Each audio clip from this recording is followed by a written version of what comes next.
الحمد لله نحمده ونستعينه ونستغفره ونؤمن به ونتوكل عليه ونعوذ بالله من شرور أنفسنا ومن سيئات أعمالنا من يهده الله فلا مضل له ومن يضلل فلا هادي له ونشهد أن لا إله إلا الله وحده لا شريك له ونشهد أن سيدنا ومولانا محمدا عبده ورسوله أما بعد فأعوذ بالله من الشيطان الرجيم بسم الله الرحمن الرحيم وإذ ابتلى إبراهيم ربه بكلمات فأتمهن قال إني جاعلك للناس إماما قال ومن ذريتي قال لا ينال عهد الظالمين وقال تعالى ومن يرغب عن ملة إبراهيم إلا من سفه نفسه وَلَقَدِ اصْطَفَيْنَاهُ فِي الدُّنْيَا وَإِنَّهُ فِي الْآخِرَةِ لَمِنَ الصَّالِحِينَ وَقَالَ تَعَالَى وَاذْكُرْ فِي الْكِتَابِ إِبْرَاهِيمَ إِنَّهُ كَانَ صِدِّيقًا نَبِيًّا صدق الله العظيم وقال النبي صلى الله عليه وسلم ضحوا فإنها سنة أبيكم إبراهيم عليه الصلاة والسلام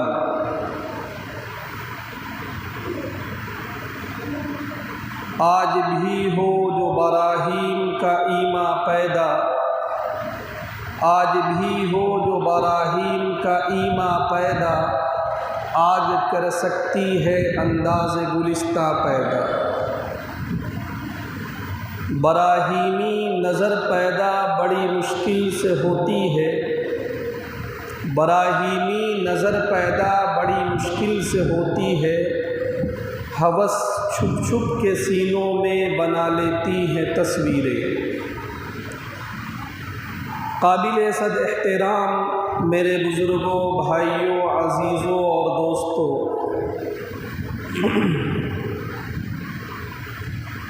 قرآن پاک کی شکل میں ہمیں جو کتاب ملی ہے وہ کتاب ہدایت ہے وہ گائیڈنس کی بک ہے میں عام طور سے یہ مثال دیا کرتا ہوں کہ آج کے زمانے میں جب ہم بہت ساری چیزیں خریدتے ہیں آج کا زمانہ الیکٹرانک سامان کا زمانہ ہے آپ نے یہ غور کیا ہوگا کہ کوئی بھی قابل ذکر چیز اگر آپ خریدیں تو اس چیز کو استعمال کیسے کرنا ہے کمپنی جو کہ اس چیز کو بنانے والی ہے وہ ایک گائیڈ بک اس چیز کے ساتھ جاری کرتی ہے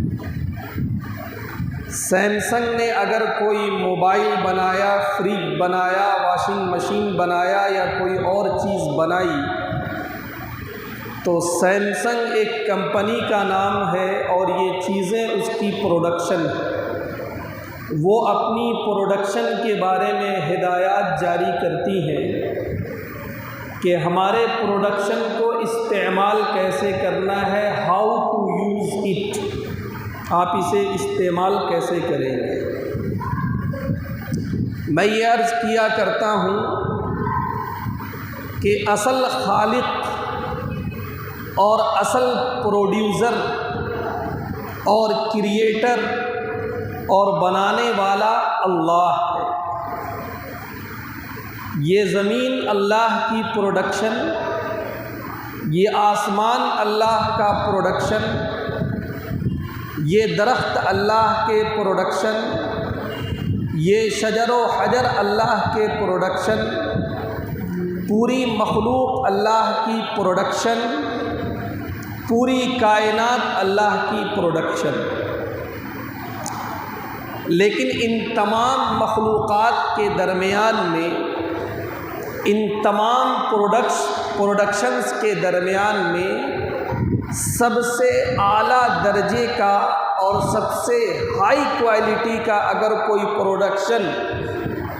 اللہ کا اس دنیا میں موجود ہے تو وہ انسان۔ وَلَقَدْ كَرَّمْنَا بَنِي آدم، ہم نے بنی آدم کو باعزت بنایا ہے، ہم نے انسان کو رسپیکٹڈ بنایا ہے۔ لَقَدْ خَلَقْنَا الْإِنسَانَ فِي أَحْسَنِ تَقْوِيمٍ، ہم نے انسان کو اچھی صورت میں اور اچھے ڈھانچے میں ڈھالا ہے۔ یہ جو انسان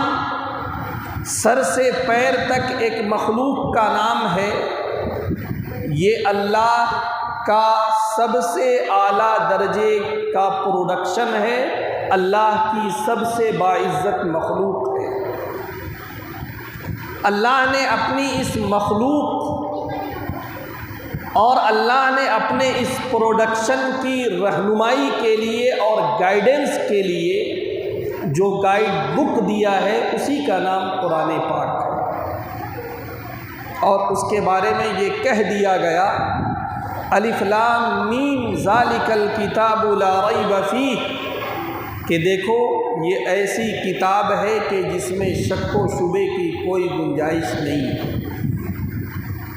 تو ہم انسانوں کی ہدایت اور رہنمائی کے لیے جو گائیڈ بک اور جو کتاب ہدایت عطا کی گئی ہے وہ قرآن پاک ہے۔ قرآن پاک کے بارے میں ہمارا یہ یقین ہونا چاہیے کہ قرآن پاک کا ایک لفظ، قرآن پاک کی ایک آیت، قرآن پاک کا ایک حرف، قرآن پاک کا ایک زبر، ایک زیر اور ایک پیش بھی بیکار نہیں۔ قرآن پاک کی ہر آیت اپنے اندر ہدایت کا سامان رکھتی ہے۔ قرآن پاک کا ہر لفظ اور قرآن پاک کا ہر حرف اور قرآن پاک کی ہر حرکت اپنے اندر ہدایت کا سامان رکھتی ہے۔ اسی لیے یہ بات ہمارے ذہن میں رہنی چاہیے کہ قرآن پاک میں جو قصے بیان کیے گئے انبیاء کرام کے، قرآن پاک میں جو قصے بیان کیے گئے سابقہ امتوں کے، قرآن پاک میں جو پیشن گوئی کی گئی مستقبل میں پیش آنے والے حالات کے، یہ سب یوں ہی نہیں ہے، بلکہ ان قصوں کا ایک ایک جز، ان قصوں کا ایک ایک پارٹ، ان قصوں کا ایک ایک جز اور حصہ وہ ہمارے لیے ہدایت کا سامان رکھتا ہے۔ ضرورت اس بات کی ہے کہ ہم ان واقعات پر عبرت کی نگاہ سے دیکھیں اور غور و فکر کی نگاہ سے دیکھیں۔ میرے بزرگوں، گزشتہ جمعے میں بھی آپ کے سامنے یہ بات رکھی گئی کہ اللہ کے ایک جلیل القدر نبی حضرت ابراہیم علیہ السلام ہیں، اور حضرت ابراہیم علیہ السلام کس ماحول میں، کس ملک میں، کس گھرانے میں، کس طرح کے ایٹماسفیئر میں پیدا ہوئے اور کس طرح کے حالات کا آپ کو سامنا کرنا پڑا۔ قرآن پاک کا جب آپ مطالعہ کریں گے، اس کی تلاوت فرمائیں گے تو آپ یہ دیکھیں گے کہ جا بجا حضرت ابراہیم علیہ السلام کا قصہ بڑے اہتمام سے اللہ نے بیان فرمایا ہے۔ پچھلے ہفتے جو باتیں عرض کی گئی تھی اس کا خلاصہ یہ تھا کہ حضرت ابراہیم علیہ السلام جس وقت اس دنیا میں تشریف لاتے ہیں اس وقت پوری دنیا شرک اور بت پرستی کے دلدل میں پھنسی ہوئی ہوتی ہے۔ پوری دنیا میں ایک فرد بشر بھی ایسا نہیں ہوتا ہے جو کہ اللہ کی ذات پر ایمان رکھنے والا ہو، توحید کا اقرار کرنے والا ہو، اللہ کو ایک ماننے والا ہو، ایسا نہیں۔ پوری کائنات بت پرستی میں مبتلا ہے، بلکہ جس ملک میں آپ نے آنکھیں کھولی وہاں کے بادشاہ کی حالت یہ تھی کہ وہ خود اپنے آپ کو رب مانتا تھا اور لوگوں سے اس بات کا مطالبہ کرتا تھا کہ مجھے بھی رب کی طرح طاقتور سمجھو۔ حضرت ابراہیم علیہ السلام اور اس وقت کے بادشاہ کے درمیان میں جو مکالمہ ہوا، جو ڈیبیٹ ہوئی ہے، قرآن پاک نے اس کو بھی بڑے اہتمام کے ساتھ بیان کیا ہے۔ بہرحال اس مشرکانہ ماحول میں آپ نے آنکھیں کھولی، لیکن اللہ کی طرف سے حفاظت کا ایسا انتظام ہوا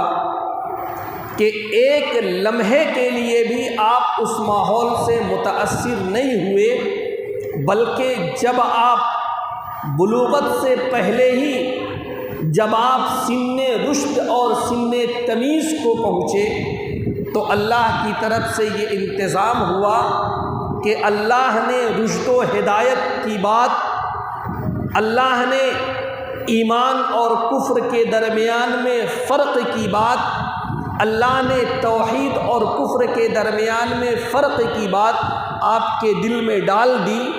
اور آپ کے سامنے یہ بات سورج کی روشنی کی طرح عیاں ہو گئی کہ یہ جو قوم اور پوری دنیا بت پرستی اور شرک میں مبتلا ہے وہ سراسر باطل ہے اور غلط ہے۔ بہرحال جب یہ بات آپ کے سامنے واضح ہو گئی، اس کے بعد آپ نے اپنے گھر والوں کو اور اپنی قوم کے لوگوں کو، آس پاس پڑوس کے لوگوں کو متوجہ کرنا شروع کیا۔ امام ابن کثیر رحمۃ اللہ علیہ ایک بہت بڑے عالم گزرے ہیں،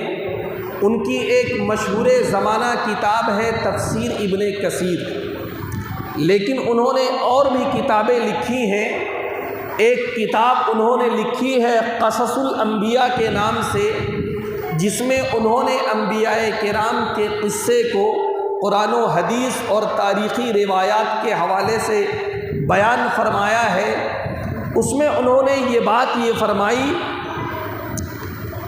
کان اول دعوت ابراہیم علیہ السلام لابی، کہ حضرت ابراہیم علیہ السلام نے اپنی دعوت کا مخاطب سب سے پہلے اپنے والد محترم کو بنایا۔ گویا کہ سب سے پہلے کام کی جو شروعات ہو رہی ہے وہ اپنے گھر سے ہو رہی ہے، اپنے خاندان سے ہو رہی ہے، اپنے والد محترم سے ہو رہی ہے۔ قرآن پاک کے 16ویں پارے میں سورہ مریم میں باقاعدہ ایک رکوع میں حضرت ابراہیم علیہ السلام اور ان کے والد محترم کے درمیان میں جو بات چیت ہوئی ہے، جو مکالمہ ہوا ہے، اس کو وہاں پر بیان کیا گیا۔ اللہ نے قرآن پاک میں فرمایا وَاذْكُرْ فِي الْكِتَابِ إِبْرَاهِيمَ إِنَّهُ كَانَ صِدِّيقًا نَبِيًّا۔ اس کا ترجمہ یہ ہے کہ اے محمد صلی اللہ علیہ وسلم، یہ جو عظیم الشان کتاب قرآن پاک ہے، جسے قیامت تک کی انسانیت کے لیے ہدایت نامہ بنا کر بھیجا گیا ہے، جو قیامت تک آنے والے تمام انسانوں کے لیے گائیڈ بک ہے، رہنمائی کی کتاب ہے، اس عظیم الشان کتاب میں ابراہیم کا ذکر بڑے اہتمام سے کرو اور کیا جائے۔ وَاذْكُرْ فِي الْكِتَابِ إِبْرَاهِيمَ، کتاب میں ابراہیم کا ذکر کرو، اور جب کتاب میں ابراہیم کا ذکر موجود ہے تو کتاب کے حوالے سے لوگوں کے درمیان میں بھی ابراہیم کا ذکر آنا چاہیے۔ اِنَّهُ كَانَ صِدِّيقًا نَبِيًّا، اب اللہ حضرت ابراہیم علیہ السلام کے حالات حضور پاک کے سامنے بیان فرما رہا ہے۔ ظاہر سی بات ہے، یہ ٹھیک ہے کہ حضور پاک صلی اللہ علیہ وسلم حضرت ابراہیم کی اولاد، حضرت ابراہیم کے جو لڑکے حضرت اسماعیل ہیں، آپ کا سلسلہ نسب انہی کے ذریعے سے حضرت ابراہیم سے ملتا ہے، لیکن حضرت ابراہیم اور حضور پاک کے درمیان میں ایک لمبا فاصلہ ہے، اور ہم کو یہ بات ذہن میں رہنی چاہیے ہمارے کہ اللہ کے نبی صلی اللہ علیہ وسلم امی تھے۔ آپ نے کسی سے پڑھنا اور لکھنا نہیں سیکھا تھا، آپ نے جو بھی علم کی باتیں بتائی ہیں وہ براہ راست وہ باتیں ہیں جسے اللہ نے آپ کو سکھایا۔ تو حضرت ابراہیم کے جو واقعات اللہ کے نبی نے بتائے، وہ اللہ کے نبی نے کسی اور جگہ سے نہیں لیا۔ اللہ کے نبی نے یہ معلومات توریت، زبور اور انجیل سے یا دیگر جگہوں سے نہیں لیا، بلکہ یہ وہ معلومات ہیں جو کہ براہ راست اللہ نے حضور پاک صلی اللہ علیہ وسلم کو عطا فرمایا۔ بہرحال اللہ یہ فرما رہے ہیں کہ محمد لوگوں کے سامنے ذکر کرو ابراہیم کا، انہ کان صدیقا نبیا۔ تمہیں معلوم ہے کہ ابراہیم کون ہے؟ حضرت ابراہیم ایک سچے راست باز، سچائی کے خوگر نبی ہیں۔ جی تھوڑا سا غور کرتے چلے جائیں کہ حضور پاک صلی اللہ علیہ وسلم نے جب تک نبوت کا دعویٰ نہیں کیا تھا، اہل مکہ نے آپ کو اگر کوئی لقب دیا تھا تو وہ لقب یہ تھا الصادق الامین، کہ یہ جو محمد ہے اس نے 40 سال ہمارے درمیان میں جو زندگی گزاری ہے، اس زندگی کا خلاصہ یہ ہے کہ یہ انتہائی امانت دار اور سچا آدمی ہے۔ حضور پاک کے جد امجد حضرت ابراہیم کا ذکر جب ہو رہا ہے تو اہتمام سے یہ بات کی جا رہی ہے انہ کان صدیقا نبیا، کہ لوگوں یاد رکھو وہ سچے نبی تھے، وہ سچائی کے خوگر نبی تھے۔ میں نے شروع میں عرض کیا کہ قرآن پاک کا کوئی لفظ بیکار نہیں ہے، قرآن پاک کا کوئی لفظ یوں ہی ذکر نہیں کیا گیا۔ اب ہمیں یہاں پر غور کرنا چاہیے کہ ہم حضرت ابراہیم علیہ السلام کی طرف اپنی نسبت کرتے ہیں، کچھ دنوں کے بعد جانور کی قربانی کر کے ہم حضرت ابراہیم علیہ السلام سے اپنے تعلق کا اظہار کریں گے، کچھ دنوں کے بعد جانوروں کی قربانی کر کے ہم یہ ظاہر کریں گے کہ اللہ نے ہمیں جو حکم دیا کہ تمہارے اندر حضرت ابراہیم کی اتباع کا جذبہ ہونا چاہیے، ہم قربانی کر کے اللہ کے اس حکم کی تعمیل کریں گے۔ لیکن تھوڑی دیر کے لیے ہمیں یہ بھی غور کرنا چاہیے کہ حضرت ابراہیم کی جو صفت قرآن پاک میں اللہ نے بیان فرمائی ہے کہ وہ سچے تھے، وہ سچائی ہماری زندگی میں ہے یا نہیں؟ ہماری زبان سچ بول رہی ہے یا نہیں؟ ہمارا عمل سچ بول رہا ہے یا نہیں؟ ہمارے کاروبار میں سچائی ہے یا نہیں؟ ہماری معاشرت میں سچائی ہے یا نہیں؟ یہ غور کرنے کی ضرورت ہے۔ آج معاف کیا جائے، باپ بیٹے سے جھوٹ بول رہا ہے، بیٹا باپ سے جھوٹ بول رہا ہے، ماں بیٹی سے جھوٹ بول رہی ہے، بیٹی ماں سے جھوٹ بول رہی ہے، بیوی اپنے شوہر سے جھوٹ بول رہی ہے۔ جھوٹ کا ایک چلن ہے، جھوٹ گناہ کبیرہ ہے، خلاف واقعہ بات کرنا، جو بات ایکچول میں ہے اس کے خلاف بولنا، یہ جھوٹ ہے۔ لیکن بڑی آسانی کے ساتھ جھوٹ کا چلن ہماری زندگی میں ہے۔ ہم بڑی آسانی سے کہہ دیتے ہیں وہ تھوڑا ہم بہانہ بنا رہے تھے، وہ تھوڑا سا ہم اس کو دوسرے انداز سے بات کو سمجھا رہے تھے۔ آج جو کاروبار میں لگے ہوئے ہیں ان کا تو ماننا یہ ہے کہ بھائی جھوٹ کے بغیر کاروبار چل ہی نہیں سکتا ہے۔ اگر ہم سچ سچ لوگوں کو بتا دیں کہ میرے سامان میں کیا فالٹ ہے، میرے پاس جو سامان ہے اس میں کیا کمی ہے، تو لوگ تو میرا سامان ہی نہ لیں۔ جھوٹ کے بغیر تو میرا کاروبار چل ہی نہیں سکتا ہے۔ میرے بزرگوں، میرے دوستوں، میرے عزیزوں، سچائی کو اپنے کاروبار میں اختیار کر کے دیکھیے، کاروبار چلے گا نہیں، دوڑے گا انشاءاللہ۔ ایک مسلمان جو کہ حضور کا امتی، محمد عربی کا امتی، جسے نبوت ملنے سے پہلے اہل مکہ کے مشرکوں نے صادق اور امین ہونے کا لقب دیا تھا۔ آپ یاد کریں اس موقع کو کہ کعبے کی دوبارہ تعمیر ہو رہی ہے، حجر اسود کو رکھنے کا موقع ہے، تلواریں نکل گئیں، ہر خاندان یہ چاہ رہا ہے کہ حجر اسود کو اس کی جگہ پر رکھنے کا موقع ہمیں ملے، یہ شرافت ہمیں حاصل ہو، یہ عزت کی بات ہمیں حاصل ہو۔ تلواریں نکل گئیں۔ فیصلہ کیا ہوا؟ فیصلہ یہ ہوا کہ کل صبح میں جو سب سے پہلے خانہ کعبہ میں داخل ہوگا وہ ہمارے درمیان میں فیصلہ کرے گا۔ اللہ کا کرنا ایسا ہوا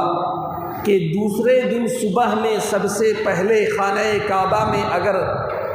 داخل کوئی ہو رہا تھا تو وہ محمد عربی صلی اللہ علیہ وسلم داخل ہو رہے تھے۔ لیکن جو بات یاد کرنے کی ہے وہ یہ ہے کہ لوگوں نے جب آپ کے چہرے انور کو دیکھا تو آپ کا نام نہیں لیا کہ محمد ابن عبداللہ آ گئے، بلکہ لوگوں نے یہ کہا کہ واہ واہ واہ واہ، یہ دیکھو سچے اور امانت دار شخص ہمارے درمیان میں آ گئے، اور یہ ہمارے درمیان میں جو فیصلہ کریں گے وہ بہترین فیصلہ ہوگا۔ اور اللہ کے رسول نے جو فیصلہ کیا، آپ جانتے ہیں کہ جس بات کی وجہ سے تلواریں نکل پڑی تھیں وہ مسئلہ بڑی آسانی کے ساتھ سلجھ گیا۔ ہم ایسے سچے نبی کے ماننے والے ہیں، ہم ایسے سچے نبی کی امتی ہیں، ہم حضرت ابراہیم کی طرف اپنی نسبت کرنے والے ہیں، اور ہماری زندگی میں سچائی نہ ہو، ہمارے کاروبار میں سچائی نہ ہو، ہم اس بات کا یقین رکھنے والے ہوں کہ جس طرح دیگر لوگوں کا کاروبار جھوٹ سے چلتا ہے میرا کاروبار بھی جھوٹ سے چلے گا، جس طرح دیگر لوگوں کا کاروبار خیانت سے چلتا ہے میرا کاروبار بھی خیانت سے چلے گا، جس طرح دیگر لوگوں کا کاروبار دھوکہ دہی سے چلتا ہے میرا کاروبار بھی دھوکہ دہی سے چلے گا۔ تو مجھے یہ بتایا جائے کہ ایک اہل ایمان کے درمیان میں اور ایک غیر اہل ایمان کے درمیان میں فرق کیا ہوا؟ آخر کوئی تو بات تھی کہ اللہ کے رسول صلی اللہ علیہ وسلم نے ایک موقع پر فرمایا تھا، التاجر الصدوق الامین مع النبیین والصدیقین والشہداء والصالحین۔ بہت بڑی بات اللہ کے رسول نے فرمائی، فرمایا کہ ایک آدمی جو کہ تجارت کر رہا ہے، بازار میں بیٹھا ہے، مارکیٹ میں بیٹھا ہے، منڈی میں بیٹھا ہے، اللہ کے رسول کو بھی پتہ ہے کہ لوگوں کا ماننا یہ ہے کہ کاروبار جھوٹ سے چلتا ہے، لیکن اللہ کے رسول نے اس کے برخلاف اہل ایمان کو دعوت دی کہ اہل ایمان جو تجار ہیں ان کی پہچان یہ ہونی چاہیے کہ ان کے مارکیٹ میں سچائی کا چلن ہو، اس کے مارکیٹ میں امانت داری کا چلن ہو، اس کے مارکیٹ میں سچ بولنے کا چلن ہو، اس مارکیٹ میں کسی کو دھوکہ نہ دیا جاتا ہو۔ آج مجھے معاف کیا جائے، میں کسی مارکیٹ کا نام نہیں لینا چاہتا، ورنہ وہاں کے لوگ ہو سکتا ہے میرے اوپر حملہ بول دیں، لیکن سچی بات یہ ہے کہ ہمارے درمیان کے جو مارکیٹ جو ہم سے مشہور ہیں وہ مشہور ہیں اس بات پر کہ اگر دھوکہ کھانا ہو تو فلاں مارکیٹ میں چلے جاؤ، اگر چونا لگوانا ہو تو فلاں مارکیٹ میں چلے جاؤ، اگر 100 کا سامان 1000 میں خریدنا ہو تو فلاں مارکیٹ میں چلے جاؤ، اور اتفاق سے اس میں کسی کا نام عمران ہے، چلیے پہلے اپنا ہی نام لے لیتے ہیں، نام سے کچھ نہیں ہوتا ہے۔ کیا ہی اچھا ہوتا کہ لوگوں کے درمیان میں ایک میسج یہ جاتا کہ یہ جو مسلمانوں کا مارکیٹ ہے، اس میں کوئی تم سے جھوٹ نہیں بولے گا، اس میں کوئی تمہارے ساتھ دغا نہیں کرے گا، اس میں کوئی تم کو دھوکہ نہیں دے گا۔ تو خدا کی قسم ہم لوگوں کی ہزاروں تقریر سے بہتر ایک مسلمان تاجر کا وہ عمل، وہ کام کرتا، وہ پریکٹیکل دعوت ہوتی۔ تو میرے بزرگوں، یہ جو سچائی کی تعلیم ہے، یہ جو سچائی کا درس دیا جا رہا ہے، وہ اس لیے تاکہ ہم اپنی زندگی میں اسے اپنانے والے ہوں۔ اگر ابھی تک یہ چلن رہا تو ہم کوشش کریں، ہم انفرادی طور پر کوشش کریں، ہم ایک ماحول بنائیں کہ بھائی ہمارا یہ مارکیٹ یہ مسلمانوں کی طرف اس نسبت ہے، یہاں ابھی تک جو ہوا سو ہوا، لیکن اب جو ہے یہاں پہ سچائی کا چلن ہو، امانت داری کا چلن ہو، یہاں پہ کسی کو دھوکہ نہ دیا جائے، یہاں پہ کسی کے ساتھ فراڈ نہ کیا جائے۔ تو اللہ نے قرآن پاک میں حضرت ابراہیم کے بارے میں جو سب سے پہلی بات فرمائی وہ یہ کہ انہ کان صدیقا نبیا۔ اس کے بعد آگے چلیے، حضرت ابراہیم علیہ السلام اپنے والد محترم کو دعوت دے رہے ہیں، اور کس انداز سے بات کر رہے ہیں وہ بھی تھوڑا غور فرمائیے۔ اذ قال لأبیہ یا ابت لم تعبد ما لا يسمع ولا يبصر ولا يغني عنك شيئا۔ اس وقت کو یاد کرو جب ابراہیم اپنے والد محترم کو مخاطب کر کے کہہ رہے ہیں، اے میرے ابا جان، آپ ایسی چیز کی عبادت کیوں کرتے ہیں کہ جو نہ سن سکتی ہے نہ دیکھ سکتی ہے، اور جب وہ سننے سے اور دیکھنے سے قاصر ہے تو آپ کی کون سی ضرورت وہ پوری کرے گی، جب وہ خود ہی مجبور ہے، جب وہ خود ہی بے بس ہے، جب وہ خود ہی لاچار ہے، تو وہ آپ کا کون سا مسئلہ حل کرے گی۔ یا ابتی لما تعبد ما لا يسمع ولا يبصر ولا يغني عنك شيئا۔ حضرت ابراہیم علیہ السلام اپنے والد محترم کو مخاطب کر رہے ہیں۔ حضرت ابراہیم علیہ السلام ایک جلیل القدر نبی، حضرت ابراہیم علیہ السلام اپنے بعد آنے والے تمام انبیاء کرام کے باپ، حضرت ابراہیم علیہ السلام وہ جسے اللہ نے ایک مقام بلند عطا کیا۔ ایک طرف حضرت ابراہیم ہے اور دوسری طرف ان کے والد محترم جو صرف کافر نہیں بلکہ بت تراش، بتوں کو تراشنے والے، بتوں کو بیچنے والے، بت پرستی کی تبلیغ کرنے والے۔ جی، لیکن دونوں کے درمیان میں جو بات چیت ہو رہی ہے، اس بات چیت میں جو محبت ہے، اس بات چیت میں جو الفت ہے، اس بات چیت میں جو تواضع اور انکساری ہے، آپ اس پہ غور فرمائیں۔ یا ابتی، اے میرے ابا جان۔ اب تھوڑا ہمیں یہاں پر بھی غور کرنا چاہیے کہ ہمارا رویہ اپنے والدین کے ساتھ کیسا ہے۔ جی، یہ ایک لمحہ فکریہ ہے ہمارے لیے۔ آج ہم جیسے جیسے ایجوکیٹڈ ہوتے جا رہے ہیں، آج ہم جیسے جیسے مہذب اور مثقف ہوتے جا رہے ہیں، سچی بات یہ ہے کہ اس طرح کی بنیادی باتوں سے اور اس طرح کے بنیادی آداب سے ہم عاری ہوتے چلے جا رہے ہیں۔ آج تو صاحب یہ ہو گیا کہ ہم پڑھ لکھ گئے، ہمارے ابا تو جاہل ہیں، ہمارے ابا تو آج کے زمانے کے حالات سے واقف نہیں ہیں، زمانے کے تقاضوں سے وہ واقف نہیں ہیں۔ چھوٹی چھوٹی بات میں والد کو ذلیل کیا جا رہا ہے، آپ جانتے نہیں ہیں، خواہ مخواہ کے لیے آپ بیچ میں بولتے ہیں، آپ کو ان چیزوں کا پتہ نہیں ہے، خواہ مخواہ کے لیے آپ بیچ میں ٹپکتے ہیں۔ میرے بزرگوں، یہ ایک بہت بڑا مسئلہ ہے۔ جب تک بچے چھوٹے رہتے ہیں اس وقت تک تو بات تھوڑی سی قابو میں رہتی ہے،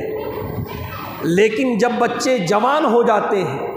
جب بچے شادی شدہ ہو جاتے ہیں، جب بچے اپنے پیروں پر کھڑے ہو جاتے ہیں، جب انہیں اپنے والد کی ضرورت نہیں رہتی ہے بلکہ کسی نہ کسی درجے میں والد اپنے بچوں کا، باپ اپنے بچوں کا محتاج ہو جاتا ہے، اس کے بعد پھر دیکھیے ایسا لگتا ہے کہ وہ کوئی انسان نہیں بلکہ گھر میں ایک زائد سامان ہے، ایک ضرورت سے زائد سامان، جس کے بارے میں یہ فکر ہے کہ کتنی جلدی ہم کو اس سے نجات ملے۔ یہ کسی اور کا رویہ ہو سکتا ہے، ایک اہل ایمان کا، ایک مومن کا رویہ ایسا بالکل نہیں ہونا چاہیے۔ والد جب تک حیات سے ہیں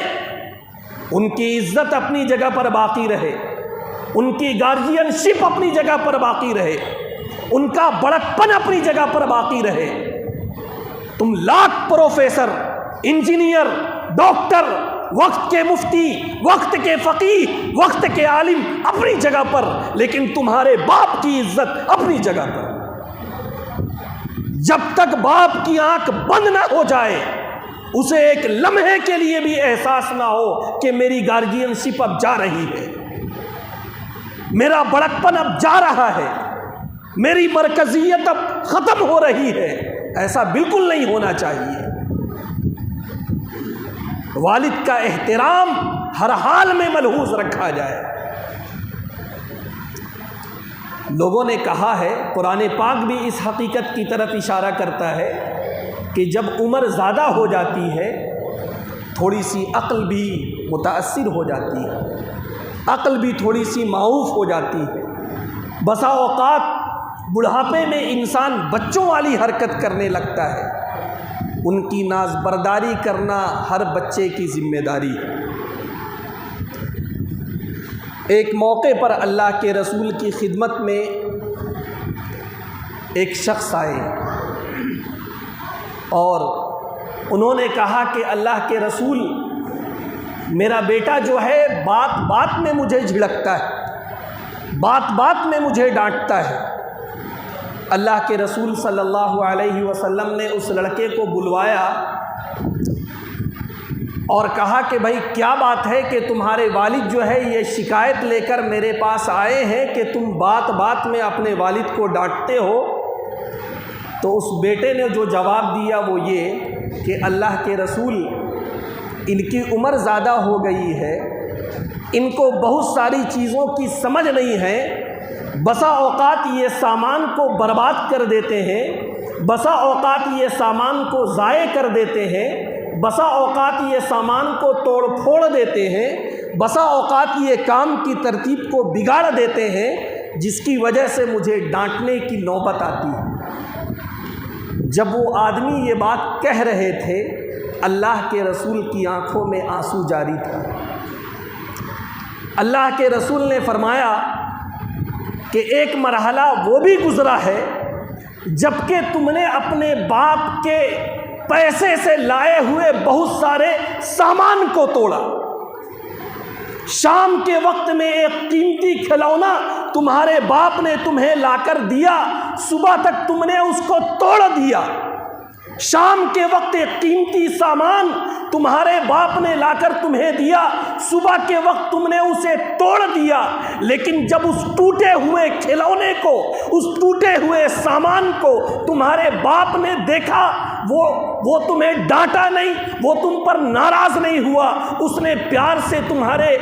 گال میں ایک چمکاری لی اور یہ کہا بیٹا کوئی بات نہیں ہے، ایک کھلونا ٹوٹا ہے، دوسرا کھلونا میں لا کر دوں گا، ایک سامان برباد ہوا ہے، دوسرا سامان میں لا کر دوں گا۔ لیکن آج کیا بات ہے کہ عمر کے تقاضے کی وجہ سے باپ کے ہاتھ میں اگر لڑکھڑاہٹ آ جائے، باپ کے بدن میں اگر کپکپاہٹ آ جائے اور اس کی وجہ سے تمہارا اگر ایک گلاس ٹوٹ جائے، تمہارا ایک اگر کپ ٹوٹ جائے، تمہارا اگر سامان برباد ہو جائے تو تم قیامت کھڑی کر دو۔ تمہیں یاد نہیں ہے اپنی مجبوری کا وہ زمانہ، تمہیں یاد نہیں ہے اپنی لاچاری کا وہ زمانہ۔ میرے بزرگوں، یہ بہت بڑا لمحہ فکریہ ہے۔ لمبی لمبی باتیں کر لینا اور لمبے لمبے فلسفے جھاڑ لینا وہ الگ ہے، اور عملی زندگی میں ان سب چیزوں کو برتنا وہ الگ ہے۔ ایک بات یاد رکھی جائے، ایک غلط فکر اور غلط نظریہ ہمارے یہاں یہ بھی ہے کہ صاحب یہ لوگ تو پرانے زمانے کے لوگ ہیں، یہ لوگ کہاں ان کو پڑھنے لکھنے کی نوبت آئی، کہاں ان کو جو ہے اچھی بات سننے اور سمجھنے کا موقع ملا۔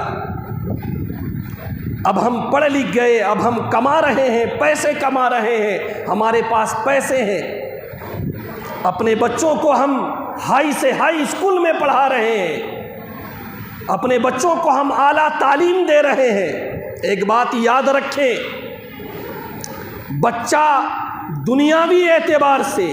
یا دینی اعتبار سے چاہے جتنی اچھی تعلیم حاصل کر لے، دنیاوی اعتبار سے اگر وہ وقت کے سب سے اچھے اسکول میں کیوں نہ پڑھ لے، اور دینی اعتبار سے میں بڑی ذمہ داری سے یہ بات کہہ رہا ہوں، دینی اعتبار سے وقت کے علامہ سے وہ دین کی باتیں کیوں نہ سیکھ لے۔ ایک بیٹا اگر اپنے باپ کو اپنے باپ کی عزت کرتا ہوا نہیں دیکھے گا، یعنی پوتا اگر اپنے باپ سے اپنے دادا کی عزت نہیں دیکھے گا، خدا کی قسم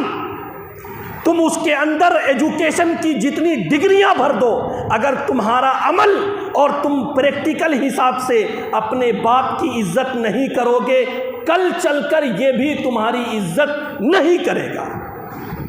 چاہے جتنی ڈگریاں اس کے سر پہ لاد دی جائیں، چاہے جتنی سندیں اس کی جیب میں بھر دی جائیں، انسان کا جو عمل ہوتا ہے وہ اصل معلم ہوتا ہے۔ آپ اگر چاہتے ہیں کہ کل چل کے آپ کے بچے آپ کی عزت کریں، آج سے اپنے ماں باپ کی عزت کرنا شروع کیجیے۔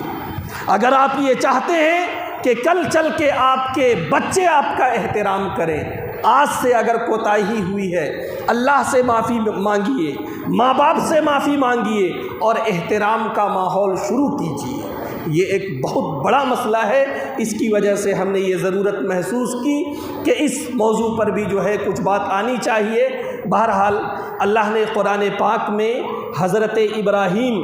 اور ان کے والد محترم کے درمیان میں جو مکالمہ ہوا ہے اس کو بڑے اہتمام کے ساتھ بیان کیا۔ اللہ نے چاہا تو انشاءاللہ اس موضوع پر اور بھی باتیں کی جائیں گی، لیکن کچھ باتیں ابھی